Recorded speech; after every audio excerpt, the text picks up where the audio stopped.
Hazel galloped into the larger cavern and scattered a crowd of males. Percy knocked out an Amazon. Frank swept 2 more off their feet with his spear. Hazel could feel Arion straining to run. He wanted to go full speed, but he needed more room. They had to make it outside. Hazel bowled into a patrol of Amazons who scattered in terror at the sight of the horse. For once, Hazel's spatha felt extremely the right length. She swung it at everyone who came within reach. No Amazon dared challenge her. Percy and Frank ran after her. Finally, they reached the chariot. Arion stopped by the yoke, and Percy set to work with the reins and harness. "You have done this before?" Frank asked. Percy didn't need to answer. His hands flew. In no time, the chariot was ready. He jumped aboard and yelled, "Frank! Come on, Hazel, go!" The battle cry went up behind them. A full army of Amazons stormed into the warehouse. Otera herself stood astride a battle forklift, her silver hair flowing as she swung her mounted crossbow towards the chariot. "Stop them!" she yelled.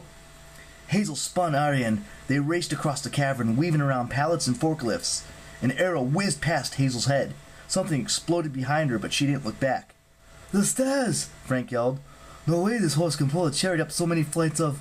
Oh my gods!" Thankfully, the stairs were wide enough for the chariot, because Arion didn't even slow down. He shot up the steps with the chariot rattling and groaning. Hazel glanced back a few times to make sure Frank and Percy hadn't fallen off. Their knuckles were white on the sides of the chariot, their teeth chattering like wind-up Halloween skulls. Finally, they reached the lobby. Arion crashed through the main doors into the plaza and scattered a bunch of guys in business suits. Hazel felt tension in Arion's ribcage. The fresh air was making him crazy to run, but Hazel pulled back on the reins. "Ella!" Hazel shouted at the sky. "Where are you? We have to leave!" For a horrible second, she was afraid the harpy might be too far away to hear. She might be lost, or captured by the Amazons. Behind them, a battle forklift clattered up the stairs and roared through the lobby, a mob of Amazons behind it. "Surrender!" Otera screamed. The forklift raised its razor-sharp tines. "Ella!" Hazel cried desperately. In a flash of red feathers, Ella landed in the chariot. "Ella is here! Amazons are pointy! Go, now!" "Hold on," Hazel warned. She leaned forward and said, "Arion, run!" The world seemed to elongate.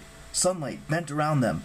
Arion shot away from the Amazons and sped through downtown Seattle.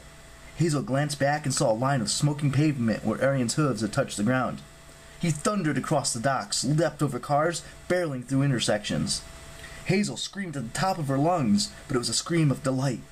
For the first time in her life, in her 2 lives, she felt absolutely unstoppable.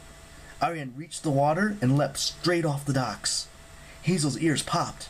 She heard a roar that she later realized was a sonic boom, and Arion tore through the Puget Sound, seawater turning into steam in the wake as the skyline of Seattle receded behind them.